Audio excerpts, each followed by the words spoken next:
Manusia toksik Mulyono seharusnya segera diseret ke pengadilan agar segera dapat dikirim ke penjara atau lembaga pemasyarakatan. Para pemuja Mulyono sebaiknya segera sadar bahwa selama ini kekaguman buta mereka pada Mulyono telah memupuk Mulyono tambah berani tanpa malu lagi untuk tetap ingin mengatur negara kita. Reaksi Mulyono sendiri mengenai kesimpulan OCCRP sungguh aneh.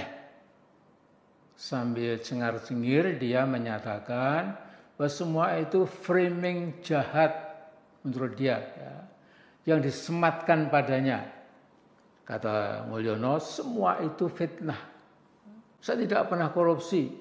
Tentu bukan Mulyono atau Mukidi kalau sampai mau mengakui kesalahannya. Saya tidak pernah korupsi. Tentu bukan Mulyono atau Mukidi kalau sampai mau mengakui kesalahannya. Jadi saya yakin kali ini Mulyono sudah tidak bisa menghindar lagi dari terkaman hukum. Satu-satunya jalan adalah lari ke Republik Rakyat China, minta perlindungan ke kakak asuhnya Xi Jinping, Presiden China dan sekaligus Sekjen Partai Komunis China. Nah, saya usul sebaiknya Mulyono harus segera dicekal pergi ke luar negeri. Nah, mari saudaraku kita ikuti terus jurus-jurus politik Mulyono untuk menyelamatkan diri dan keluarganya, terutama si Fufu Fafa, Kaisang dan menantunya Bobby. Saya yakin sebagian besar anak bangsa makin mantap. Mereka ingin sekali menggiring Mulyono sekeluarga ke penjara. CCRP, Organized Crime and Corruption Reporting Project, dalam laporan Corrupt Person of the Year 2024 menyebutkan bahwa Jokowi atau Mulyono telah dinobatkan sebagai salah satu pemimpin terkorup di muka bumi. Lembaga Ada dua orang yang nampaknya sangat antusias menyambut hasil polling dari OCCRP ini. Yang pertama Amin Rais, yang kedua Rocky Gerung. Apalagi Rocky Gerung ketika mendengar kabar di mana Pak Jokowi dinobatkan sebagai pemimpin paling korup, itu sumringah sekali wajahnya, Pak. Bahagia sekali kayaknya. Tapi begini, saya ingin menjawab sekali lagi, begini. Status dari warga negara, apakah dia koruptor atau tidak, itu bisa ditentukan setelah ada pengadilan dan setelah ada putusan hakim. Tidak bisa status warga negara itu diputuskan berdasarkan hanya menurut ini, versi itu, dan lain sebagainya. Karena kita negara hukum. Sangat berbahaya ketika status warga negara, apakah dia koruptor atau tidak, ditentukan hanya berdasarkan oleh pandangan seseorang ataupun organisasi, entah itu organisasi lokal maupun organisasi internasional, karena kacau, Pak. Dan faktanya adalah organisasi OCCRP tidak pernah mencantumkan bukti di mana atau apa yang telah dikorupsi oleh Pak Jokowi. OCCRP hanya menjelaskan bahwa semua itu dihasilkan berdasarkan hasil polling, Pak. Yang namanya hasil polling itu bisa jadi subjektif, bisa jadi objektif, belum tentu benar. Sama seperti FIFA ketika menentukan siapa yang berhak mendapatkan Ballon d'Or. Dulu pada tahun 2018 kalau tidak salah, ketika Modric itu mendapatkan Ballon d'Or, itu dihasilkan berdasarkan polling. Padahal pada masa itu Ronaldo jauh lebih layak dibandingkan Modric untuk mendapatkan Ballon d'Or karena semua yang didapat. Video ini khusus orang yang punya akal sehat dan juga orang yang cerdas. Kalau kamu merasa cerdas, jangan skip video ini. Saya sampaikan untuk Pak Amin Rais yang dia bilang Gibran itu akan diturunkan setelah dilantikkan. Dia menggerakkan masa rakyat Indonesia. Pertanyaan saya untuk Pak Amin Rais, masa rakyat mana yang Anda maksud? Kami sebagai masyarakat Indonesia tidak mendukung Anda. Dari dulu kami tidak mendukung Anda. Anda itu sebut masyarakat itu masyarakat yang mana? Dan Anda itu berkali-kali fitnah keluarga Presiden Joko Widodo, tapi Pak Jokowi itu tidak pernah menghiraukannya. Kalau aku jadi Presiden Joko Widodo, dari dulu saya akan dipenjarakan. Untung Pak Jokowi ini baik ya. Segala macam ucapan dari mulut Anda itu tidak baik semua. Dia itu terima lapang dada. Apa dia pernah membalasnya? Tidak pernah. Dia hanya diam saja dan fokus kerja. Jujur saja, aku itu sakit hati dengan perkataan Anda. Walaupun beribu fitnah, beribu tuduhan yang tidak benar terhadap Presiden Joko Widodo, tidak pernah menghiraukannya. Aku pikir Anda cukup di Presiden Joko Widodo, dan ternyata Anda juga serang anaknya, yaitu Wakil Presiden terpilih Indonesia, Pak Gibran. Anda bilang gerakan rakyat. Rakyat yang mana? Tidak ada gerakan rakyat setelah dilantik. Malah rakyat Indonesia itu gembira dan bahagia. Karena presiden baru akan dilantik dengan selamat tanggal 20 besok. Untuk Presiden Joko Widodo sehat terus dan selamat berpensiun, Bapak sehat selalu. Dan terima kasih 10 tahun, kami sangat puas atas kerjanya Bapak. Dan kami sangat menghargai Bapak sebagai mantan presiden nantinya. Dan kami juga merasakan kerjanya Bapak sampai di masyarakat. Contohnya di kampung saya juga merasakan apa yang Bapak kerjakan selama 10 tahun. Terima kasih.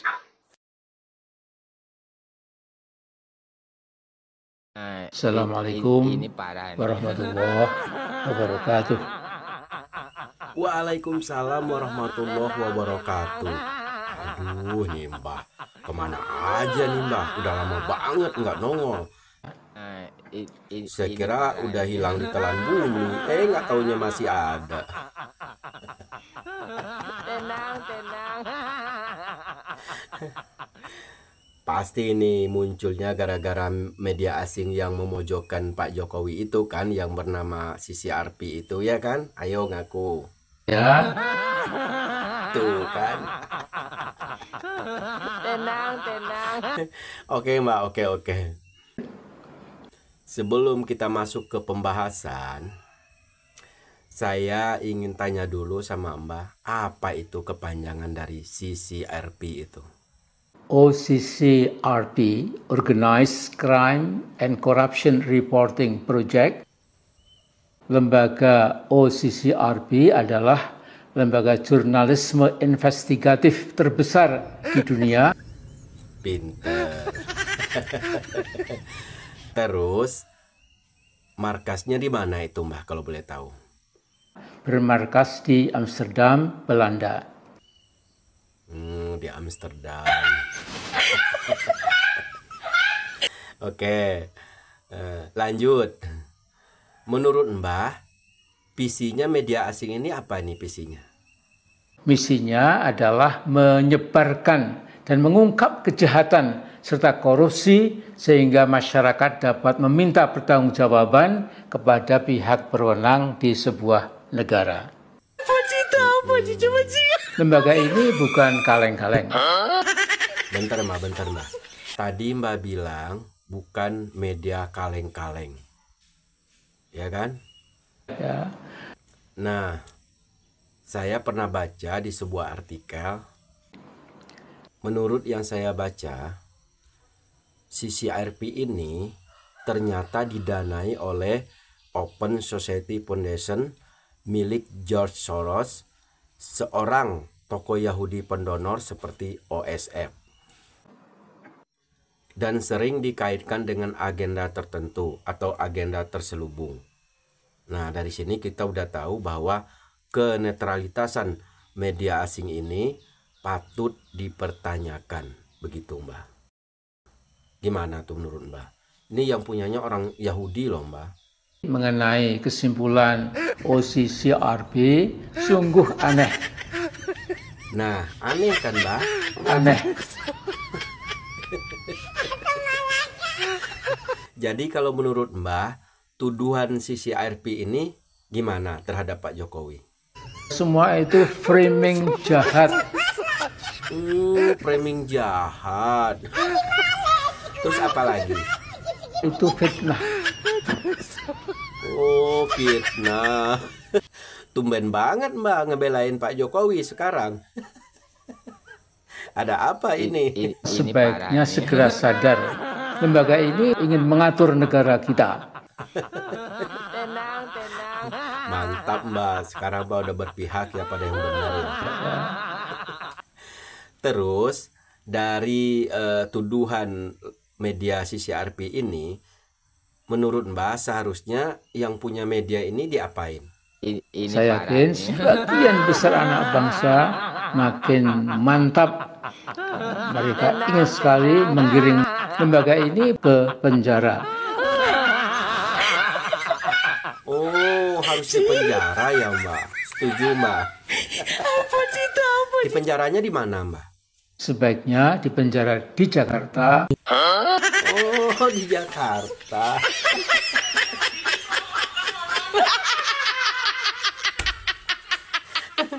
Jadi gini ya guys, sebenarnya pidato Mbak Amin ini malah kebalikan dari ini gitu loh. Jadi karena dia muncul ketika ada media asing yang memberitakan, yang memojokkan Pak Jokowi ini, sehingga dia muncul lagi ke permukaan dengan membenarkan media tersebut. Makanya sekarang kita balikin nih. Supaya nggak berkelanjutan gitu, supaya ada counter dari omongan-omongan Cimbah yang bau tanah ini. Oke Mbak, dilanjut terus ya Mbak ocehannya. Rilis Jokowi Version of the Year, versi OCCRP hilang dari situs resmi. OCCRP yang menempatkan Presiden ke-7 RI Joko Widodo dalam daftar pemimpin dunia yang dinilai paling korup sepanjang 2024 tidak lagi ditemukan di situs resmi mereka occrp.org. Masa sih sekelas media internasional bisa menghapus berita? Saya coba cek dulu di situsnya. Bahkan saya ngetik Jokowi saja namanya tidak muncul tuh di situs ini.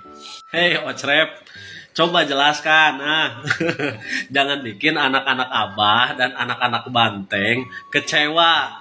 Masa bahagianya cuma sehari 2 hari kemarin, sekarang gak ada gorengan lagi. Masa mereka mau menggoreng sekelas media internasional yang dipercayai 5 benua bisa diintervensi, bisa dibeli oleh pemerintah Indonesia? Nggak mungkin kan mereka goreng seperti itu. Mereka sudah percaya ke lu. Elunya malah mengecewakan. Ocrep. Assalamualaikum warahmatullahi wabarakatuh. Pemirsa di seluruh Indonesia, kembali lagi bertemu dengan saya di Irma Suryani Bicara. Kali ini saya ingin menyampaikan kepada kita semua, hati-hati terhadap provokasi dari media OOCR yang menyatakan bahwa Presiden kita, Pak Jokowi, adalah presiden terkorup. Saya bingung, apa dasarnya mereka menyatakan itu? Karena tidak dijelaskan. Jokowi tidak menjual Indosat, tidak terlibat BLBI, tidak terlibat Senturi, bahkan bisa mengembalikan aset Freeport dari 20% menjadi 51%. Terus apa yang dijadikan dasar untuk bisa menyatakan bahwa Jokowi adalah presiden terkorup? Saya curiga ini adalah agen asing yang berusaha memecah belah bangsa ini. Kenapa? Karena selama ini Presiden Jokowi tidak pernah memberikan kesempatan kepada Amerika untuk merampok bangsa ini. Tidak pernah memberikan kesempatan kepada Amerika untuk menjadi polisi di Indonesia. Nah, itu yang menyebabkan mereka selalu tidak suka kepada Pak Jokowi. Pemirsa, seluruh bangsa Indonesia, saya ingin menyampaikan kepada kita semua, jangan pernah terprovokasi, jangan pernah mau dipecah belah oleh agen-agen asing. Apapun yang dinyatakan oleh mereka, ya, menurut saya itu adalah satu sentimen. Kenapa?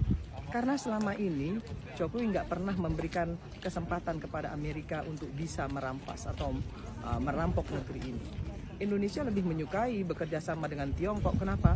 karena mereka lebih mau, lebih ingin, lebih bisa memberikan technical know-how atau technical assistant, ya, ahli teknologi. Nah, itu yang kemudian membuat Amerika kalang kabut. Ya, tidak ada lagi tempat mereka untuk bisa ya menikmati ya aset bangsa ini untuk memperkaya mereka. Nah, itu yang ingin saya sampaikan kepada publik Indonesia, kepada masyarakat Indonesia. Sekali lagi tidak ada dasar ya bagi bangsa ini untuk mempercayai media sekelas OOCR itu.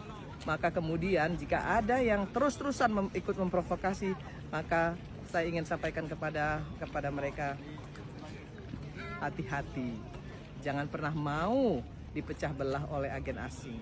Salam keindonesiaan. Jika ada yang memang harus dikritisi, kita akan kritisi. Jika ada yang harus memang kita kawal, ya harus kita kawal. Ya, agar pemerintahan ini berjalan, ya, tidak otoriter, tidak menjadi pemerintah yang tidak berpihak kepada masyarakat. Yuk sama-sama kita kawal. Jangan belum apa-apa sudah kita tuduh, ya. Kita beri kesempatan untuk pemerintah kita bekerja dan kelak kita akan lihat hasilnya. Jika tidak berkualitas, jika tidak berkompeten, maka jangan pilih kembali. Salam keindonesiaan.